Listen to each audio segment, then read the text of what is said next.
Quem escolhe, Deus ou o homem? Abra sua Bíblia, por favor, em 1 de Coríntios. O tema, quem escolhe, Deus ou o homem. Agora vamos ao texto básico. Diz assim a palavra do Pai: por isso vos faço compreender que ninguém que fala pelo Espírito de Deus afirma anátema Jesus. Ninguém que tem Jesus como Senhor pode dizer que ele é maldito, anátema. Por outro lado, ninguém pode dizer Senhor Jesus, ninguém pode ser salvo, ninguém pode dizer Senhor Jesus, senão pelo Espírito Santo. Que esta palavra abençoe, conforte, console e lhe dê segurança na sua relação espiritual com o seu Criador, com o seu Salvador. Vamos orar a Deus.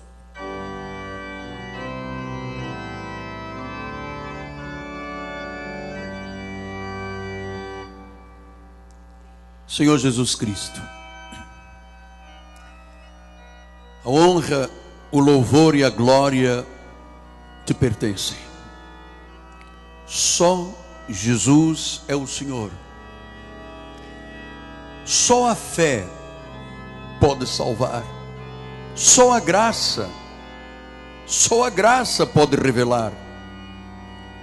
Só o grande amor de Deus, as misericórdias do Senhor podem fazer alguém dizer: sim, Jesus, tu és o meu Senhor. Então fala-nos nesta manhã. Queremos crescer na graça e no conhecimento do nosso Senhor Jesus Cristo. E esta palavra, que é como uma semente que vai ser semeada na terra do coração dos filhos, dos eleitos de Deus, possa germinar e trazer frutos com abundância, em nome de Jesus. E o povo de Deus diga amém. Amém, amém e amém. Obrigado, bispo amado. Meus amados irmãos, minha família, santos preciosos, povo eleito, povo da Bíblia, povo santo, noiva de Cristo, ataviada de branco, sem manchas, sem rugas e sem defeitos. Aqueles que são cartas escritas pelo Deus vivente, que são o selo do meu apostolado, meus filhos em Cristo Jesus. Meus amados, quem escolhe, Deus ou o homem? Você sabe, esta pergunta tem sido um tema de debates teológicos quentíssimos e acirrados durante séculos. Muita gente diz: somos nós que escolhemos ser salvos. E então Deus, em sua soberania, perde sua autoridade total. O Criador jamais se curva diante da criatura. E as questões de debate acirrado se estendem. Por exemplo, será que todos têm oportunidade da salvação? Como é que o sistema diz? Somos nós que escolhemos, afinal, todo mundo tem uma oportunidade. Isso se chama a doutrina do livre-arbítrio, que não está na Bíblia. E eu quero lhe dizer que esta tautologia, esta redundância, tautologia, precisa de ser desmascarada, porque não há mentira que possa subsistir diante de Deus. E o livre-arbítrio é uma grande mentira, é um grande mito, é algo de redundância absoluta. Então, mas será que é isto que a Bíblia ensina verdadeiramente, apóstolo? A Bíblia ensina realmente que o homem é criatura e Deus é soberano e criador, e quem tem que se curvar é o homem, Me ajuda a entender isto, apóstolo. Então nós precisamos hoje de ter algumas respostas precisas para que a igreja tenha uma convicção inabalável nessas questões da eleição, da salvação, da predestinação e, claro, da soberania de Deus. Eu venho lhe dizer com muita segurança que por séculos e séculos, e a reforma protestante de 1525 tentou desmistificar isto, mas por séculos e séculos foi estabelecido que Deus não é soberano e que é o homem que tem que decidir. Então o que nós temos que fazer com estas mentiras e estes enganos? Acrescente, por favor, aí na sua apostila, Jeremias 1,12, porque eu vou voltar ao livro de Jeremias, porque eu tenho um versículo mais importante do que esse que está sendo colocado aqui. Jeremias 1,10, se o bispo se puder corrigir, por favor. Diz assim: olha que hoje te constituo sobre as nações e sobre os reinos, para arrancares, derribares, destruires e arruinares, e também para edificares e plantares. Então esse é o ministério da reforma. Você sabe, durante séculos têm-se manifestado os altares da lei pelo mundo todo, criando véus espirituais, criando doutrinas que não estão na Bíblia, falando coisas que Deus não falou, como se Deus tivesse falado. E veja que isto é antigo, porque o profeta diz: olha, você foi consagrado por Deus para arrancar. Então estas mentiras têm que ser arrancadas, derribadas, têm que ser destruídas, derribadas e arruinadas. Ou seja, não pode permanecer no nosso coração qualquer dúvida a respeito da soberania de Deus. E disse Jeremias: para depois edificares e plantares. Portanto, esta é a minha função. Isto se passou comigo desde 1986. Eu tinha uma série de conceitos da lei. Eu nasci numa igreja da lei e tinha conceitos e ideias, e não tinha uma relação com Deus. Eu conhecia regras, eu conhecia doutrinas dos homens, até que Deus precisou de arrancar, derribar, destruir e arruinar isso tudo dentro do meu coração, para depois edificar e plantar o que é correto. A mim não durou muito tempo, isso foi um fato que ocorreu numa semana. Então, hoje eu tenho esta estrutura solidamente edificada por Deus dentro do meu coração, para lhe responder às questões dessas redundâncias, dessa tautologia que vem aí ano após ano sendo pregado e que não traz nenhum benefício, porque mentira não liberta. O que liberta é a verdade. Então, a primeira pergunta que surge nesta questão de quem escolhe Deus ou homem é assim: mas apóstolo Miguel Ângelo, a Bíblia não diz que Deus amou o mundo. Se Deus amou o mundo, oportunidade é para todos do mundo. Então vamos esquecer, derribar, arruinar, arrancar, destruir esse tipo de conceito, porque se Deus quisesse salvar a todos, Ele a todos salvaria. Jesus não precisaria ter morrido na cruz, derramado o seu sangue precioso, sendo levado ao túmulo, ressuscitado ao terceiro dia. Não precisaria nada disto. O fato de existirem duas sementes sobre esta terra é que entra esta questão: Deus amou o mundo. Então, amar o mundo não significa que todas as pessoas do mundo são escolhidas, porque se tivessem sido escolhidas, nem sequer necessidade haveria de igreja e muito menos de pregador.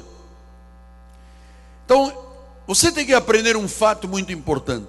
A palavra mundo, no original grego, é revelado em 4 aspectos, 4 substantivos.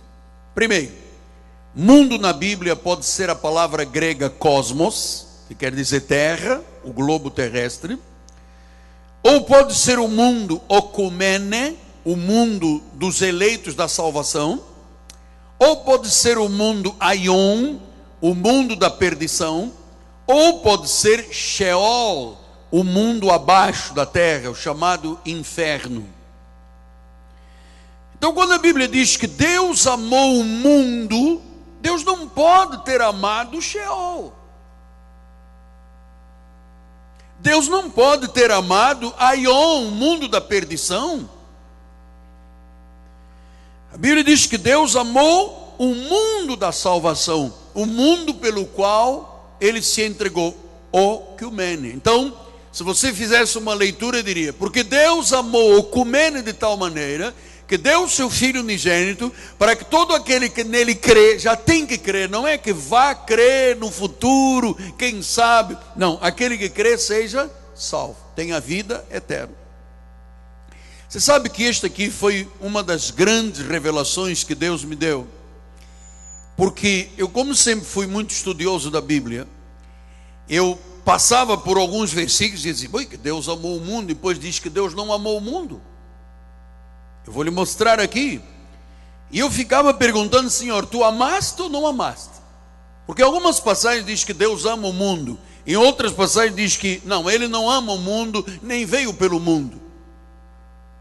Aqui entra a revelação, aí entra a verdade, aqui não entra superstição, aqui entra a verdade bíblica. Por exemplo, João 17,5 diz, porque Deus, João 17,5, e agora glorifica meu Pai contigo mesmo, com a glória que eu tive junto a ti, antes que houvesse mundo,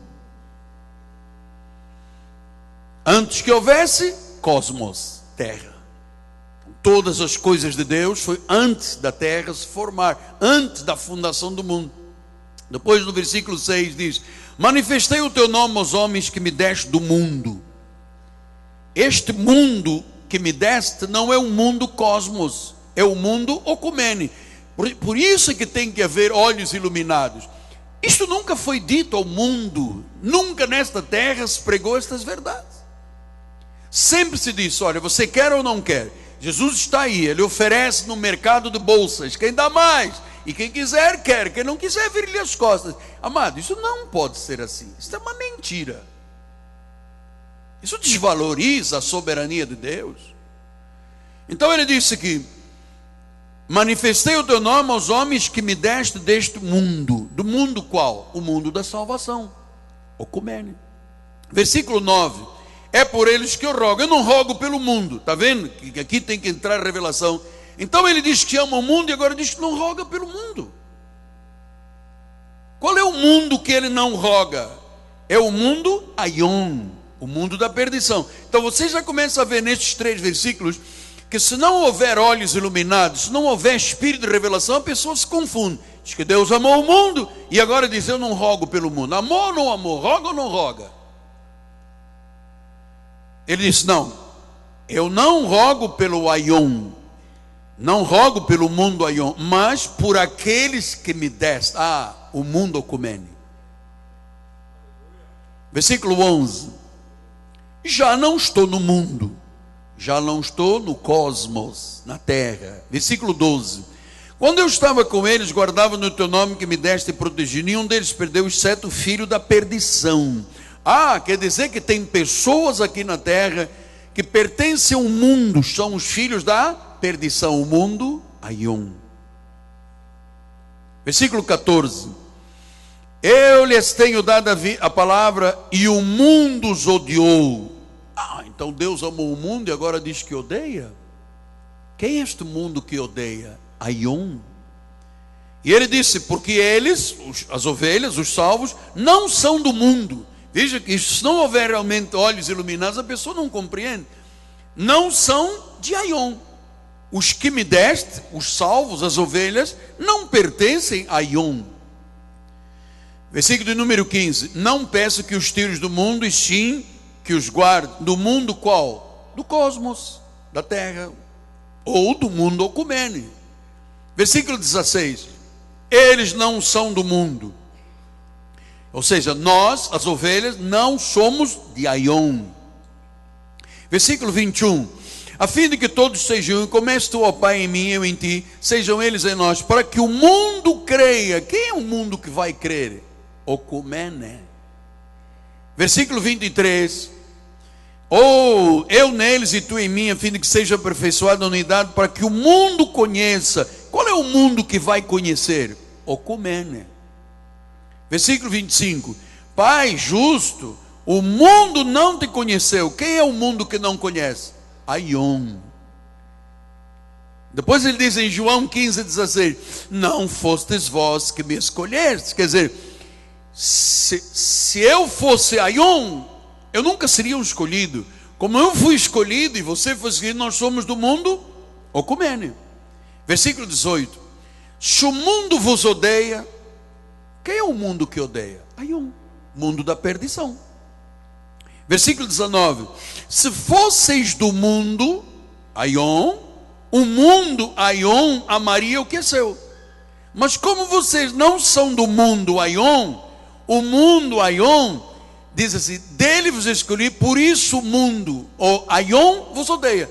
Então, isso não é um jogo de palavras, isso são os códigos de Deus. Lembra-se quando Jesus falava em parábolas para que o que não fosse da salvação não ouviria, não viria, não ouviria, não seria salvo nem curado. Então diz que o sábio entende isto aqui mole, mole. Quem é da salvação vai dizer: isto é para mim. Quem não é, diz: oh Deus, fica aí num canto. Isto é um mistério revelado. Olha lá o versículo 19, porque isso é muito interessante. Se vós fosseis do mundo, portanto, Aion, o mundo Aion amaria o que é seu. Mas vocês não sois do mundo, vós não sois de Aion. Pelo contrário, deles vos escolhi, e o mundo Aion vos odeia. Mas de que mundo então é que nós fomos escolhidos? Do mundo Ocumene. Pastor, se não houver revelação, quem é que compreende isto aqui? Mas esta é a função do profeta. Esta é a função do profeta. No livro de Deuteronômio disse: há coisas que Deus revela aos seus servos, mas há coisas que Deus não revela. Você sabe que eu defendi com este assunto dos 4 mundos uma das minhas teses de doutorado? E quando esse livro chegou à Inglaterra e à Suíça, em Geneve e a Londres, o pessoal diz: onde este homem foi inventar esses negócios?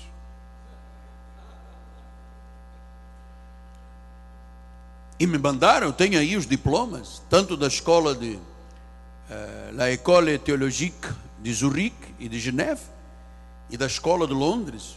Mas isto aqui nunca ninguém discutiu este assunto. A gente dizia assim: Deus amou o mundo, o mundo odeia, isso é mistério.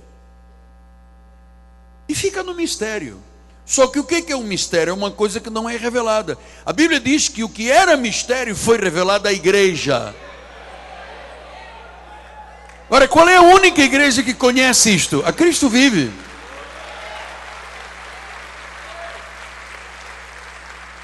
Então, não somos nós que escolhemos a Deus, é Ele que nos escolhe. E você pergunta: mas quando é que se deu essa escolha, apóstolo? Que todos nós aqui éramos pecadores, éramos inimigos de Deus. Estávamos perdidos, desgarrados, como ovelhas desgarradas. E quando é que se deu essa escolha? Como é que Deus disse: eu criei este indivíduo para a salvação, ele pertence ao mundo Ocumene, ainda que às vezes as atitudes fossem de Aion, porque as ovelhas têm atitudes de lobo, assim como há Aion, lobo, que tem atitudes de ovelha, Ocumene. Veja que estas verdades para mim me dão um conforto. Cara, você nem imagina. Tipo assim, me dá segurança, porque isto aqui não dependeu do Miguel, da Maria, do Antônio. Ele diz em Efésios 1:4: assim como nos escolheu nele antes da fundação do mundo, ou seja, antes de termos cosmos, Ele nos escolheu para sermos do demônio. Para sermos de quem? Santos e irrepreensíveis perante Ele. Quer dizer que tudo na minha vida começou antes da fundação do mundo. Claro, a nossa verdadeira identidade é um espírito. Nós somos espíritos que habitamos num corpo, mas esse espírito foi predestinado, foi eleito, foi escolhido antes da fundação do mundo. Antes de haver cosmos, já havia Okumene. E depois de Caim, se constituiu o mundo Aion, o mundo dos perdidos. Caim era filho da perdição. Pode um filho da perdição virar filho da salvação? Não. Pode um filho da salvação virar filho da perdição? Não.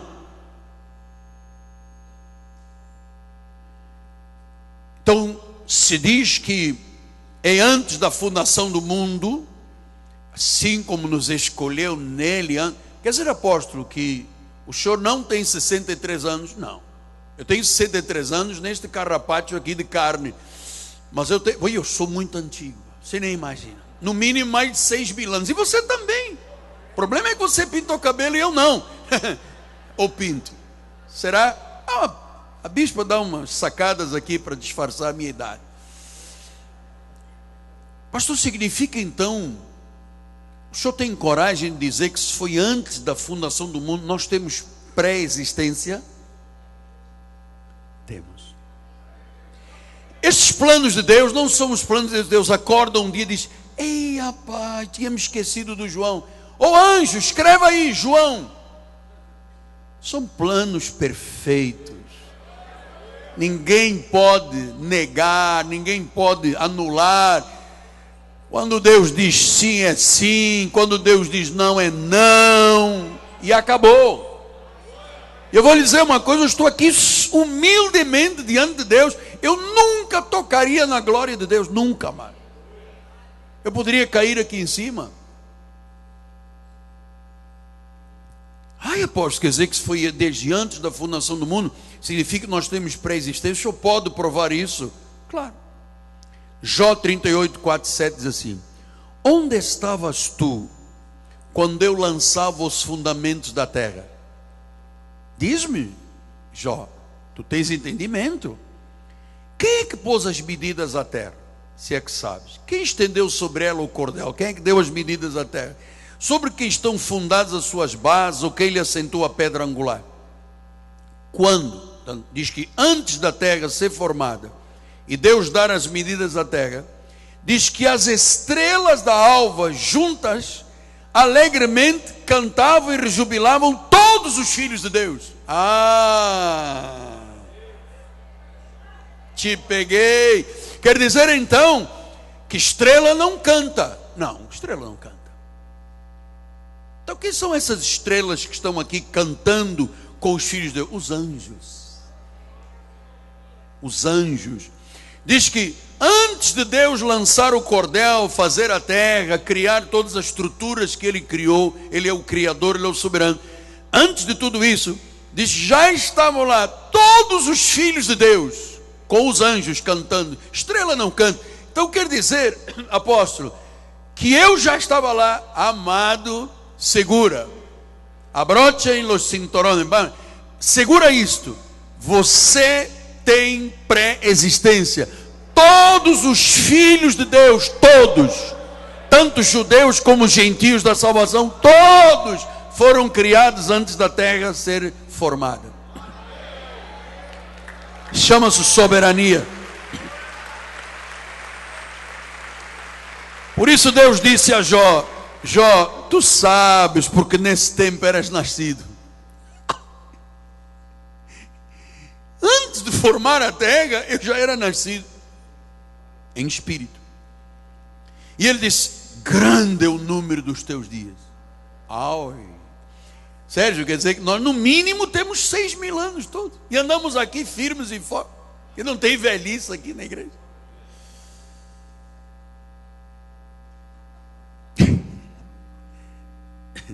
Pastor, e o que aconteceu com esses filhos de Deus que estavam lá cantando e rejubilando-se com as estrelas da alva, com os anjos de Deus? Olha, agora você vai saber em Jó 10, 11 e 12, diz assim: de pele e carne me vestiste, de ossos e tendões me entristecer. Vida me concedeste na tua benevolência, o teu cuidado a mim guardou. Quer dizer que a nossa identidade é um espírito que foi criado antes da fundação do mundo. Esse mundo, terra, cosmos, havia um mundo da salvação, que era o mundo ecumênio. E diz que houve um tempo em que Deus nos revestiu de carne. Quer dizer que esta carne aqui, como dizem os espanhóis, los carrabachos. Então, esta carne aqui, você sabe, é carne, é pó, vai virar pó. É chato, mas vai virar. Poxa, apóstolo, quer dizer que todos nós vamos morrer na carne, mas no espírito não. Jesus disse: ainda que morra, viverá. Então, o Senhor pegou o espírito e nos revestiu de carne, ossos, pele, sangue e tendões. Isso tudo é soberania de Deus. E a outra pergunta, então, ele não escolheu porque conhecia o fato e sabia que eu no futuro faria boas obras? Não. Salvação não depende de obras. Salvação depende de um plano perfeito de Deus e da graça do Senhor. Por isso é que Timóteo diz em 2 Timóteo: Ele nos salvou, nos chamou com santa vocação, não segundo as nossas obras, mas conforme o quê?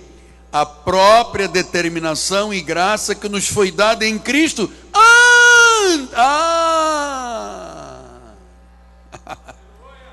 Uau! Olha a segurança. Não, pastor, eu pensei que tinha sido eu que vi o senhor pregar e vi na televisão. Não. Deus só te colocou diante disso aqui porque você, antes dos tempos eternos, já tinha sido chamado, vocacionado, preparado, porque Ele determinou. Por determinação.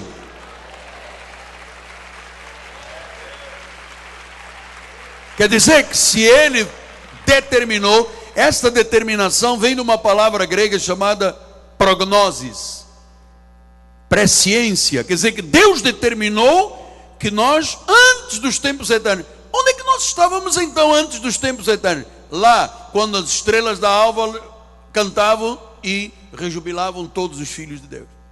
Você está vendo como é que as coisas se encaixam? Eu prefiro aprender estas verdades que ficar aqui com você. Pô, magira, sai, demônio, capeta, beba água. Bem, tá bom, então eu bebo água.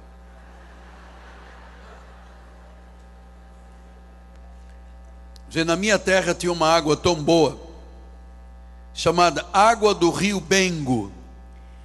Olha a água daqui como é que é. Água de coco. Te peguei.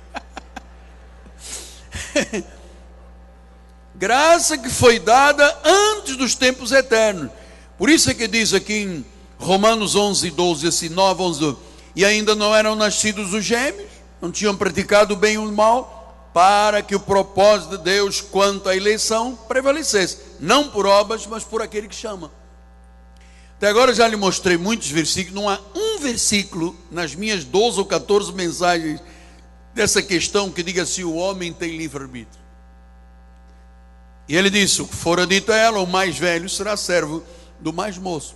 Então, apóstolo, eu tenho uma pergunta a fazer ao senhor. O senhor não acha que Deus amando uns e rejeitando outros, como foi aqui Jacó e Esaú, isso é uma injustiça?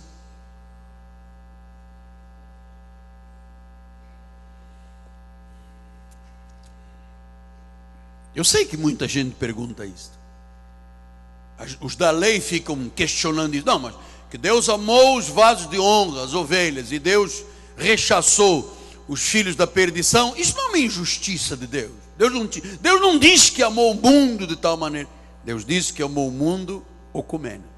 Ele não disse que amou o mundo aion. Olha o que ele diz aqui em Romanos 9, 14 a 17. Que diremos, pois? Há injustiça da parte de Deus? Diga, de modo nenhum. Então, nada na Bíblia é injusto. Depois ele diz no versículo 15, ele diz a Moisés: eu terei misericórdia de quem me aprover, terei misericórdia e compadecer-me-ei de quem me aprover ter compaixão. Assim, pois, não depende de quem quer, não depende de quem tem livre-arbítrio, nem de quem corre, mas de usar Deus a sua. Então, amado, levante uma das mãos para o céu e diga assim: Senhor, eu te dou graças, porque tu usaste de misericórdia para comigo. Sou teu filho e humildemente reconheço que eu era um pecador, mas tu me amaste. Eu era inimigo teu na carne, tu me chamaste, tu me reconciliaste, tu me perdoaste, tu me tornaste santo e irrepreensível. A obra é tua, Senhor.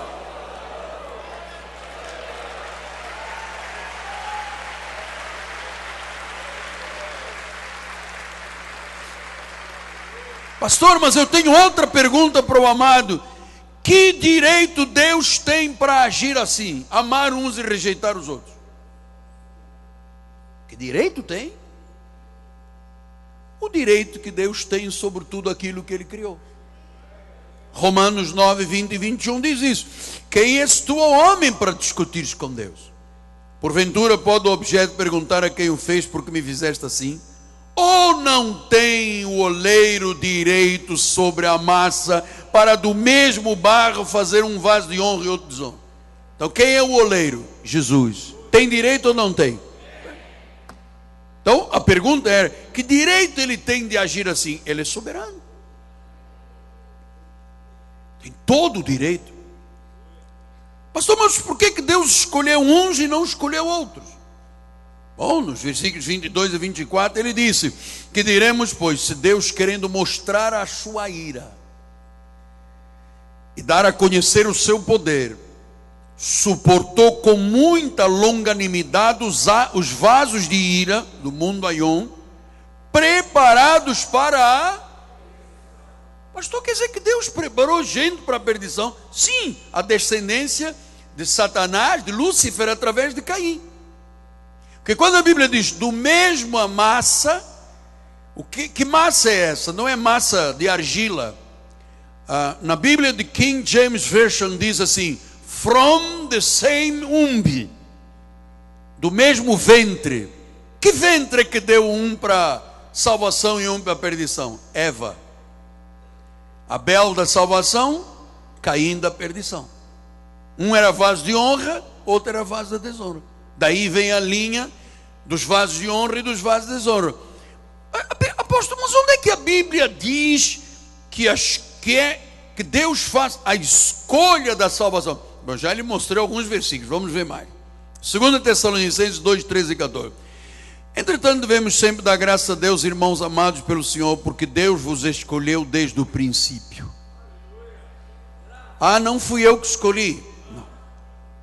Desde o princípio. Você sabe, desde o princípio o Senhor escolheu para a salvação, para a santificação do Espírito, fé na verdade, para o que também vos chamou, mediante o nosso Evangelho, para alcançardes a glória do nosso Senhor Jesus Cristo. Quer dizer que foi Deus que chamou? Foi. E cada um de nós tem uma história, chama-se o testemunho. Você sabe qual é o meu testemunho? Eu estava lá num hospital militar em Angola, em Luanda, acidentado, 7 fraturas na perna esquerda, perna direita, bacia, cóccix, braço, rosto desfigurado, um legume.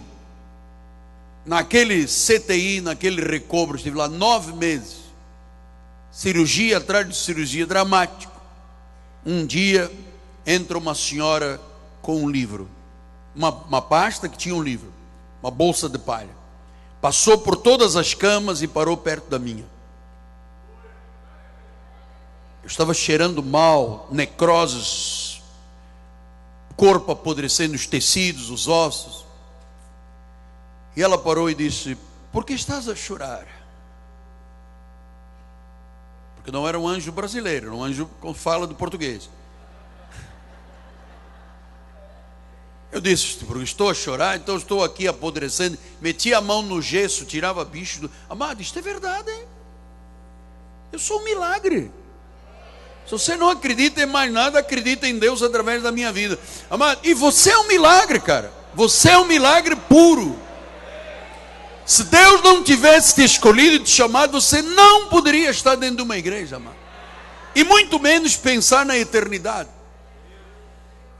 Então eu disse a essa senhora: olha, eu estou aqui, meus pais têm muito dinheiro, não conseguiram me tirar para a África do Sul para operar, eu estou morrendo, estou com gangrena, mas estava pé preto, horrível, estava no limite. Ela disse: não, o que está a cheirar mal não é a tua enfermidade, é o teu espírito que está morto. Deus te escolheu. Você será um pregador que levará a palavra de Deus à volta do mundo. E ela puxou daquela bolsa um livro. Por isso eu amo tanto a Bíblia, amado. Isto aqui é verdade, bispo. Isto aqui é verdade. Passará o céu, a terra, a palavra não passará. E ela mandou-me abrir no livro de Job 19:25, explicou como é que eu ia encontrar. Quando eu cheguei aqui, no meio da Bíblia, ela disse: leia em voz alta. Depois de uma discussão de 2 horas que ninguém ouviu, só eu e ela, eu disse: porque eu sei que o meu Redentor vive. Amado, naquele instante em que eu disse isso, eu fui curado. A gangrena sumiu, o pé voltou a ter sensação, sensibilidade. E no dia seguinte, quando os médicos chegaram para me amputar, havia sangue por todo lado. Olha, eu tive a artéria femoral amputada, Deus fez colaterais. As minhas pernas parecem o mapa do Brasil, cheio de rios. Foi Deus que fez.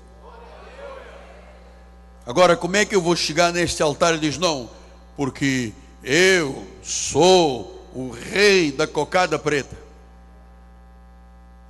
Jamais, pastor, eu tocaria na glória de Deus. Jamais eu diria: não, porque eu era muito católico e eu rezava Ave Maria de noite. Não te metas com Deus. Seja humilde. Você era como eu, nós éramos inimigos, éramos pecadores. Muito mais agora que fomos reconciliados, Ele nos tornou herdeiros e co-herdeiros com Cristo, amado. Nós temos a bênção de Abraão sobre a nossa vida.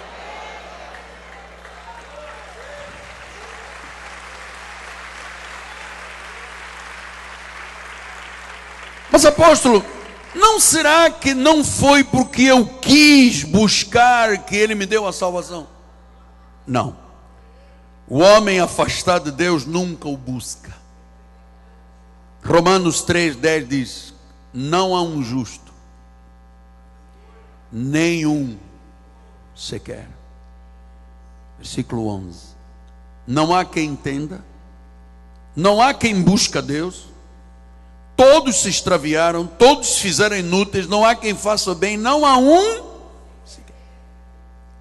Não há. Mas apóstolo, eu tive fé. A minha fé não veio antes da escolha. Não. Primeiro Deus escolhe, decide, para então dar a fé para a pessoa crer. Atos 13, 47 e 48. Porque o Senhor assim não determinou. Veja o que é soberania. Eu te constituí para luz dos gentios, a fim de que sejas para a salvação até os confins da terra. Os gentios, ouvindo isto, regozijavam-se e glorificavam a palavra do Senhor, e creram todos os que haviam sido destinados para a vida eterna. Eles creram porque haviam sido destinados, e os outros que não creram, não foram destinados. Então primeiro Deus decide, escolhe, elege, predestina, e então Ele dá a fé para crer. Pastor, mas então a fé é minha ou é um dom de Deus? Não, a fé é um dom de Deus. Efésios 2:8 diz: pela graça sois salvos, mediante a fé. Isto não vem de vós, é um dom de Deus. É um dom de Deus. Quer dizer que se você crê, não tem nada a ver com a carne, porque a tua carne não presta, a minha carne não presta, é carne de imundícia, é corpo de humilhação. Mas nós temos um dom que pode mover a terra, meu amado. Pastor, e qual é a dimensão desse dom da fé que o Senhor diz que não é meu, é de Deus? Eu digo não, a Bíblia diz, Romanos 12:3 assim: porque pela graça me foi dado de que cada um de vós não pense em si mesmo além do que convém, antes pense com moderação, segundo a medida da fé que Deus repartiu a cada um, igual. Você tem a mesma fé que eu tenho e nós temos a mesma fé de Jesus. Mas às vezes me dá a sensação que o Senhor tem mais fé. Não diga isso, por favor. Talvez eu tenha mais confiança do que alguns, mas a fé é igual. Nós podemos fazer obras maiores do que Jesus fez por causa da fé, disse ele. Pastor, mas eu tenho a sensação que um dia eu me arrependi dos meus pecados. Não, amado, deixa eu te explicar. Até o arrependimento único, nós não nos arrependemos todo domingo e voltamos, e depois de voltar a arrepender, e depois na outra semana peca, e volta. Um único arrependimento e reconciliação, para sempre. Até isto foi Deus que fez. Em 2 Timóteo 2:24 diz assim: ora é necessário que o servo do Senhor não viva a contender, deve ser brando para com todos, apto para instruir e paciente, disciplinando com mansidão os que se opõem à expectativa que Deus lhes conceda não só o arrependimento para conhecerem plenamente a verdade, mas também o retorno. Deixa ainda no versículo anterior mesmo, aí. Disciplinando com mansidão na expectativa que Deus conceda não só o arrependimento. Quer dizer que quem moveu o nosso coração de pedra, lembra que nós tínhamos um coração de pedra, disse o profeta. O que Deus fez? Arrancou o coração de pedra, colocou um coração sensível de carne, escreveu a lei dele aqui na mente e no coração, e disse que Ele também concede o arrependimento. Quer dizer, o que me fez um dia chorar na presença de Deus e dizer: Senhor, eu reconheço que eu sou um pecador e que eu preciso de Jesus. Este sentimento, esta sensação de mudança, de regeneração, é o Espírito que faz. Quando você vê uma pessoa durona de coração, amado, não tem palavra que quebra, ela não é da salvação. O profeta disse que a palavra de Deus é como um martelo que esmiuça a pedra. O indivíduo, porque se você for naquela igreja, porque eu quebro a televisão, que eu vou lá, bato num pastor, eu rebento, eu não dou dízimo. E Deus vai lá e começa a esmiuçar. E aquela pedra grande, um dia que a esposa chega a casa e o marido diz assim: ora por mim, lê o Salmo 23, reza por não sei quem. Ai, o martelo está lá. Até que um dia esmiuçou a pedra. A pessoa diz: eu não sei porquê, mas eu quero ir na igreja. Ah, não sabes. Não sabes. Estou aqui a contar há 45 minutos, não sabes. Foi para isso que Deus te criou. Foi Ele que te escolheu. Foi Ele que te predestinou. Então ele diz que Ele concede o arrependimento para nós conhecermos plenamente a verdade. Quer dizer que a verdade não pode ser conhecida por metade. Durante muitos anos, olha, quando eu era católico não conhecia nada. Quando o Senhor me trouxe para a sua igreja da lei, eu conheci um pouco. Aliás, conheci até o que não devia ter conhecido. Porque o negócio de fofoca, de diabo, de inferno, tudo é aprendido dentro de uma igreja. Mas quando a graça de Deus arrancou o véu, tirou as escamas, tirou a cera dos ouvidos, amado, eu compreendi plenamente a verdade. É Deus que faz isso. Depois ele no versículo 26, retorno à sensatez. Quer dizer que uma pessoa sem Jesus, ela não tem sensatez.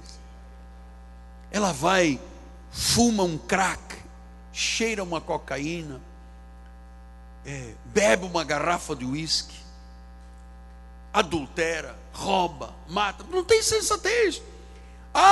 E diz que quando Deus faz o arrependimento, a pessoa não só se torna sensata, como ela é livrada dos laços do diabo. Quer dizer que antes de Jesus estávamos num laço do diabo, éramos cativos dele, cumpríamos a sua vontade.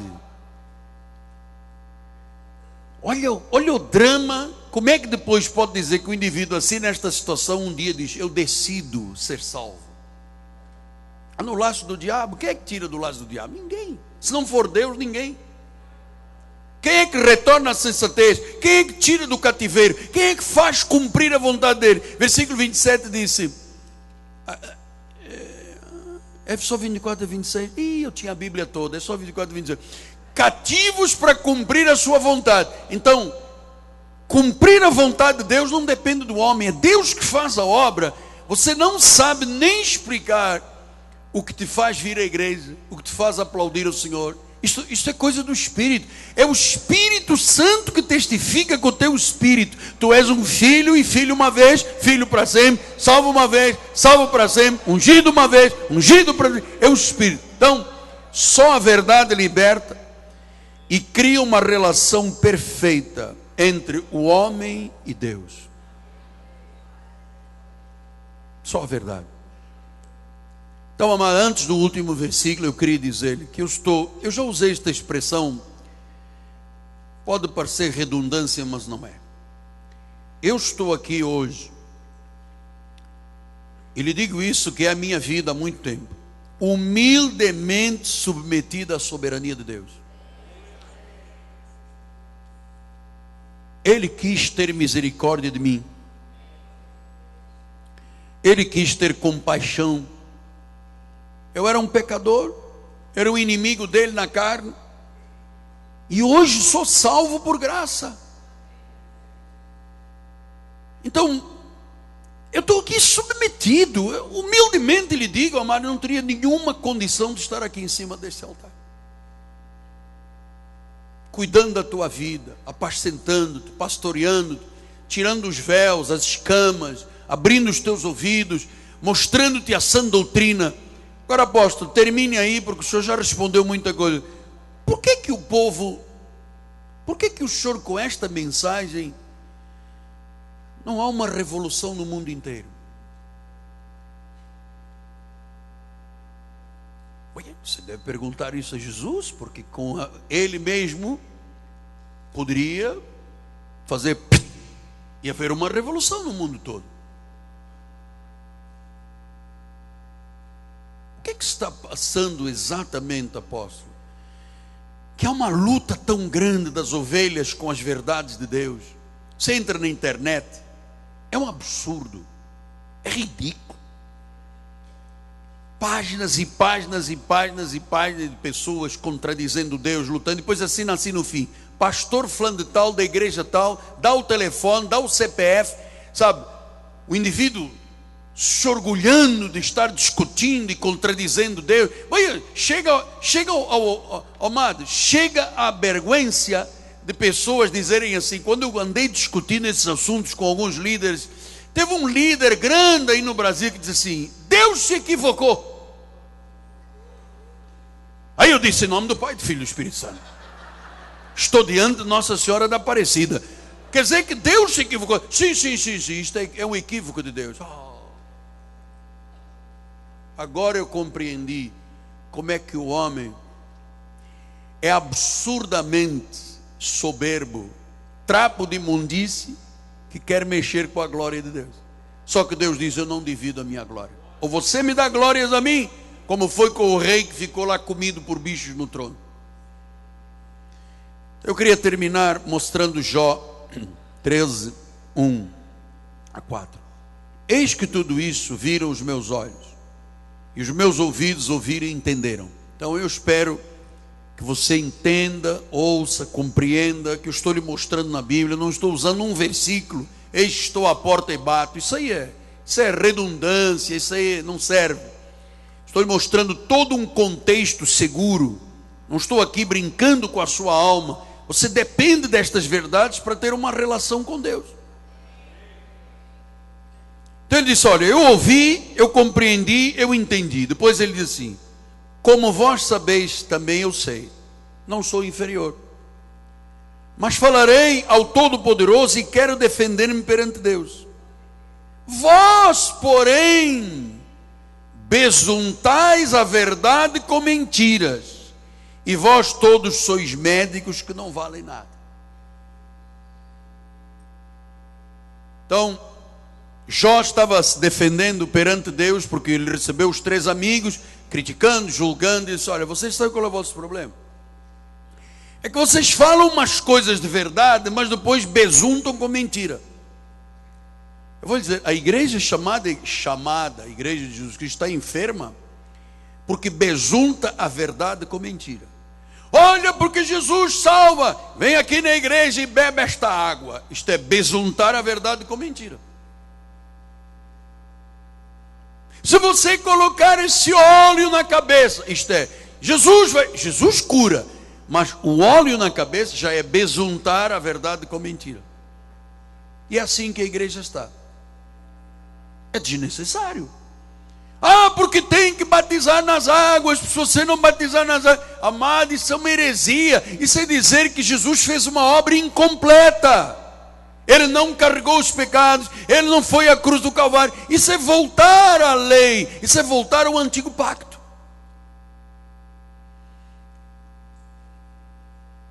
Isso são obras que é para o homem dizer: não, mas eu jejuei. Amado, não temos nenhuma participação na salvação. Não, mas eu me batizei. Olha, nós temos um senhor aqui esta manhã, eu tenho farto de falar neste homem. Antes de chegar aqui a esta igreja, ele passou em 18 igrejas.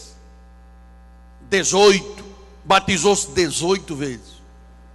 E ele tem peito para chegar aqui e contar isso, porque ele, quando chegou aqui, disse: olha, eu batizei-me 18 vezes, estou em pecado.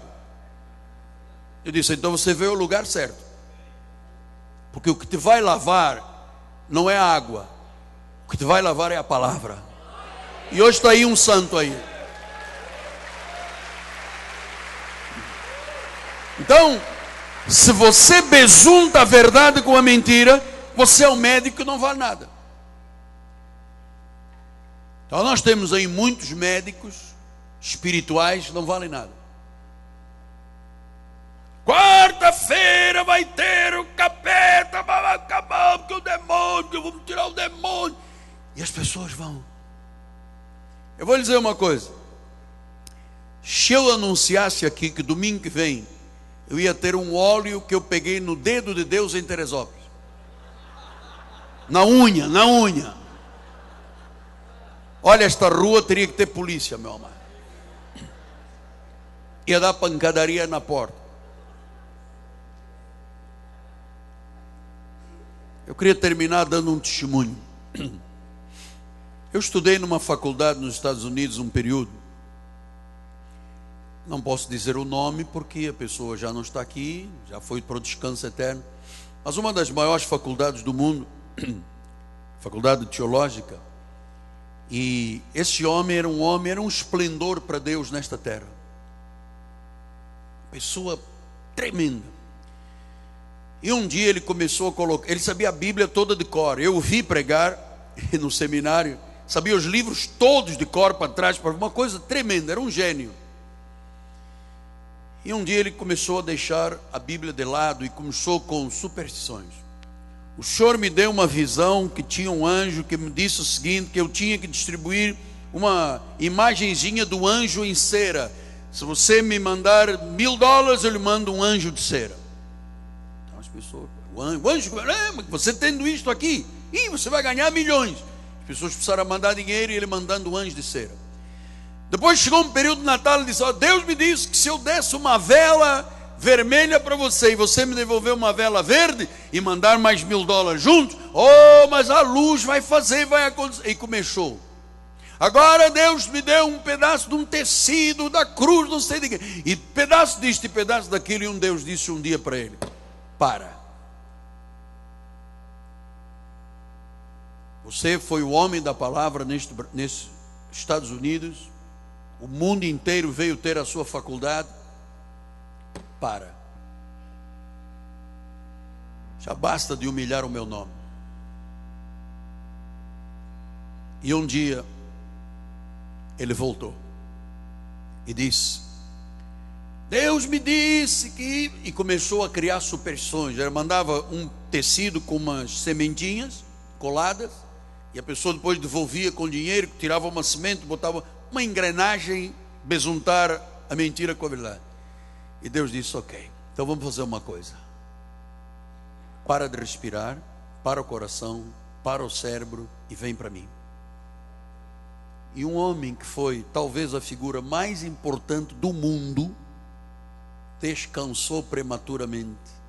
Deus disse: basta. Com meu nome não. Quem é o soberano sou eu. Eu só opero por fé. Eu não opero por velas, imagens, estátuas, superstições, água benta. Eu não opero assim. Isso é mentira. E um dia este senhor foi recolhido. E lá está a organização dele, não sei com quem, a tirar das baratas. Esse homem mexeu o mundo inteiro. Mas o dia que foi tocar na glória de Deus, Deus disse: não. Vem descansar do meu lado. Então eu queria terminar dizendo: Deus é soberano. Tema-o. Tema. E vou lhe dizer a você que está em casa, que fingindo que está participando do culto, que pode vir aqui à igreja, ou pode ir a uma das nossas igrejas. Olha, você caiu nesse laço aí do Satanás. Satanás te enredou.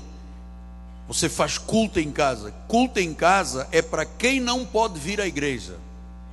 O resto não há culto nenhum. Você já parou 10 vezes, já bebeu 10 copos d'água, já foi ao toalete, já foi aqui. Isso não é culto. Volte à sensatez. Deus está te falando desde o início do culto. Cristianismo não é marcar ponto uma vez por semana numa igreja. Cristianismo são 24 horas por dia, 7 dias por semana, 12 meses por ano. Senhor Jesus, muito obrigado pelo que aprendemos esta manhã. Não há dúvida alguma, é Deus quem escolhe. Não há dúvida alguma que o homem é absolutamente incapaz. Por isso a salvação pertence a Deus. Só Ele é o Senhor. Que ninguém saia, Senhor, deste lugar sem uma entrega voluntária, total, irrestrita, incondicional da sua vida nas mãos de Deus. Senhor, aquela pessoa que entrou aqui em lutas espirituais, Senhor, amarrado por todo lado, cativo por todo lado, Senhor, faz a obra nesta vida. Ajuda esta pessoa a amar, a perdoar, a se livrar de todo o laço do mal, Senhor, em nome de Jesus Cristo. E que a salvação se cumpra hoje, porque a palavra não volta vazia. Assim seja, assim disse o Senhor. Amém.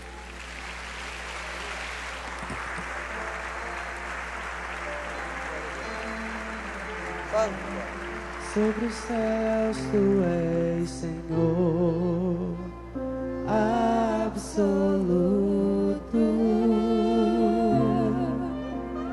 Tudo que existe acontece, tu sabes muito bem. Tu és tremendo. Tu és soberano sobre a terra, sobre os céus tu és Senhor absoluto.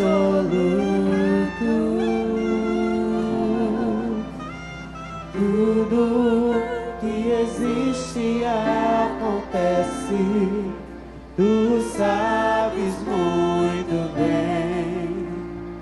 Tu és tremendo. E apesar desta glória que tens, tu te importas comigo também. E esse amor tão grande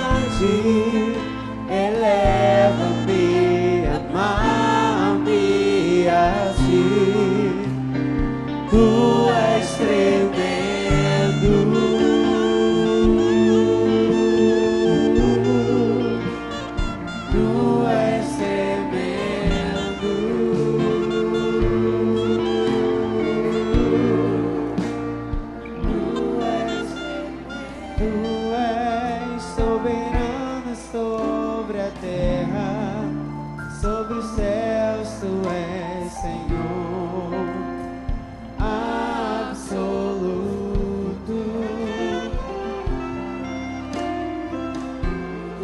O que existe acontece, tu sabes muito bem. Tu és tremendo, e apesar dessa glória que tens, tu te importas comigo também.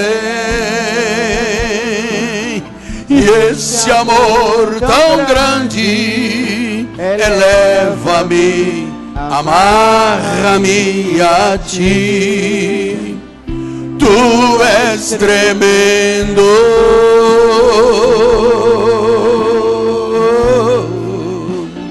tu és tremendo,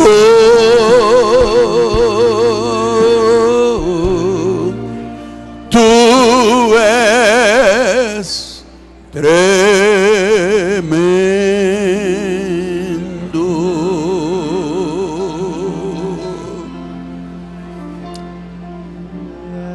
Uma vez por mês, a Igreja do Senhor Jesus se reúne neste lugar para celebrar a Deus, ao Deus vivo, o seu culto, e para celebrar a ceia do Senhor. A ceia do Senhor foi instituída por Deus, revelada ao apóstolo São Paulo, e Paulo passou à igreja as instruções que recebeu do Senhor. Portanto, este momento não é um momento de misticismo, mas também não é um momento de apatia, nem é um termômetro para ver quem está em pecado. A lei o faz, mas este é o momento de lembrarmos. Ele disse: em memória de mim. Momento de lembrarmos que pelo corpo, pelas chagas, nós fomos sarados, e que não há doença que possa prevalecer perante a autoridade desta obra de Cristo na cruz do Calvário. E é para lembrarmos também do sangue, que foi através do sangue derramado na cruz do Calvário que nós fomos justificados, purificados, livrados de todo mal e salvos para sempre. Então Jesus disse: lembra-se disso. Quer dizer que ao eu dizer lembra-te, é que muita gente se esquece. E ele disse que a mesa é dele, não é santa ceia, é a ceia do Senhor. Assim diz o original.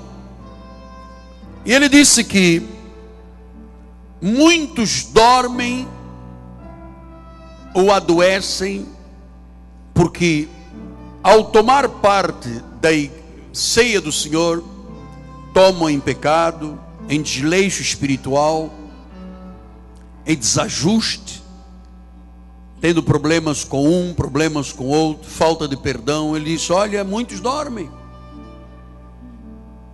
Este homem que eu lhe falei, que foi o maior pastor do mundo, o maior líder do mundo, e Deus disse: durma, porque ele lutou contra Deus, tocou na soberania de Deus, e Deus não divide a sua glória. Eu posso fingir para mim, mas eu não posso fingir para Deus. Então, você deve ir em paz. Por isso é que Paulo diz: examinai-vos. Olha para dentro um pouco e diz: estou bem com Deus, estou bem com o próximo, trato bem a minha esposa, o meu marido, amo os meus filhos, cuido da minha casa, amo o meu trabalho, conduzo a minha vida financeira com as regras de Deus, só dou ouvidos à voz de Deus. Como é que está a minha vida com Deus? Então, com esta paz e em paz, na fé, nós vamos participar da ceia do Senhor. É um memorial que renova a vida íntima com Deus. É um memorial que traz à existência coisas que não existem. É um memorial de fé. Se você tiver fé na hora de comer o pão ou de beber o cálice, fatos ocorrerão na sua vida. porque é Deus que o faz. Foram instruções que Paulo recebeu do Senhor. Minha gratidão por ter sobre este altar minha esposa amada, meus filhos, genros, filhas, nora, filho, por ter junto a mim uma classe de bispos de grau 2, de grau 1, os demais que fazem parte do governo, as pastoras, as batalhadoras da obra do Senhor, aqui na frente do altar. Este é um momento, para mim, de muita, muita, muita reverência a Deus, porque aqui em cima deste altar estão homens e mulheres que deram literalmente a sua vida, primeiro a Deus, e depois por este reino e este apostolado. Amados, bem-haja os bispos, pastores, presbíteros, diáconos, líderes da igreja, pastoras, que têm dado. Nós temos aqui irmãos, 30 e poucos anos, deram as suas vidas, não quiseram viver mais nada a não ser o reino e o apostolado. E obrigado à minha família, que quando eu volto para casa, eu tenho um lar, eu tenho uma família que está do meu lado, que me ajuda, que é braço direito, esquerdo, pescoço, cabeça, peito, coração. Sem uma vida e uma família, uma vida de família e uma família, o líder não é líder. Bem-haja por vocês amarem e cuidarem deste santo apostolado.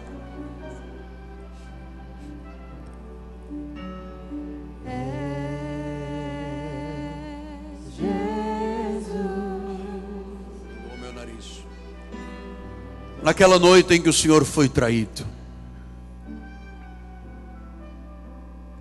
Ele tomou o pão em suas mãos, abençoou o pão, partiu. Ele disse: este é o meu corpo, o meu corpo.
Chegamos ao momento. Eu quero ver agora a sua fé. Paulo disse: o que eu recebi do Senhor, eu vos passo. Eu abençoo o pão e eu declaro: este é o corpo de Cristo. Comamos todos até que Ele volte. Em nome de Jesus. Amém.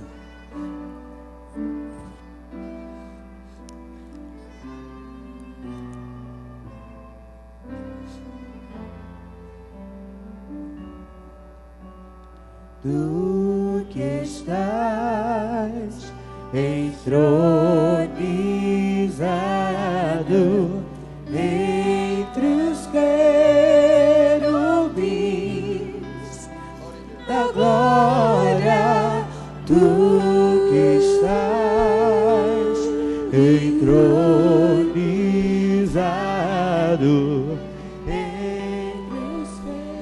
De igual modo, o Senhor, tendo tomado o cálice em suas mãos, o abençoou e disse: este é o meu sangue, o sangue que perdoou todos os nossos pecados, passados, presentes e futuros. Aquele que nos deu total e eterna redenção. Aquele que se fez pecado por nós, para que fôssemos feitos justiça de Deus. Eu abençoo o cálice e digo: bebamos, porque é o cálice da nova aliança é a fé revelada em memória de Jesus pelo perdão dos nossos pecados. Bebamos todos até que Ele volte.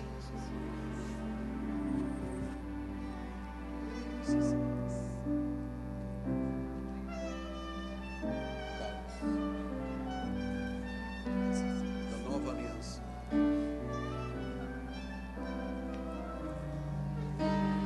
Tu que estás entronizado entre os querubins da glória, tu que estás entronizado entre os querubins da glória,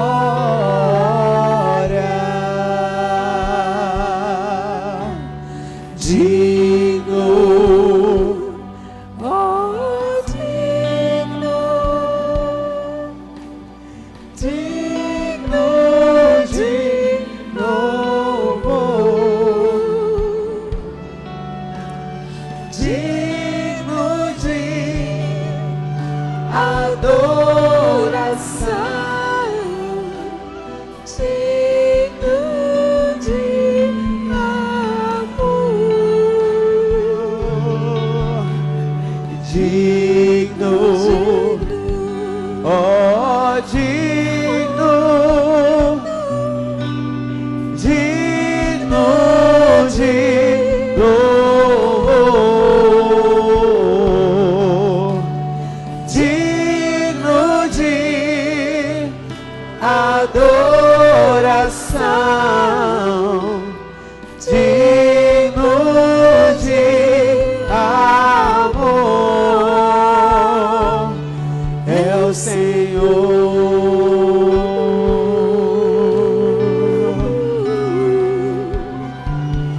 é o Senhor,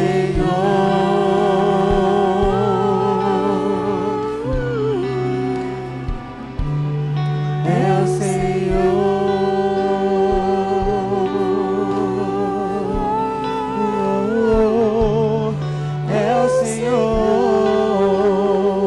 é o Aleluia, aleluia, aleluia, aleluia, aleluia. Damos glória, damos honra, louvamos ao Senhor, louvamos ao Senhor, o Senhor da glória, o único, o soberano Deus, o nome que está sobre todo nome, Jesus. Aleluia. Acompanhe o apóstolo da igreja e todo o povo de Deus diga amém. E todo o povo de Deus diga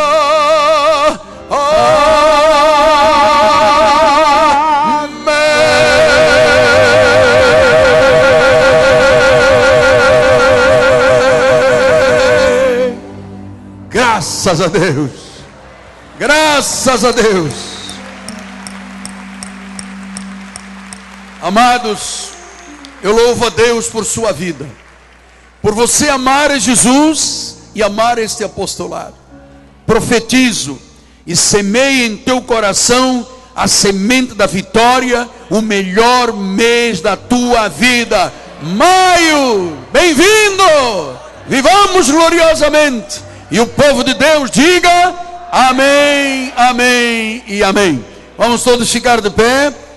A nossa bispa primaz vai impetrar a bênção final. Depois, antes de você sair, abrace alguém e declare o que estiver no seu coração de fé. Amém. Glória a Jesus. Levante as suas mãos. Obrigada, Senhor, por esta manhã gloriosa, abençoada, Senhor.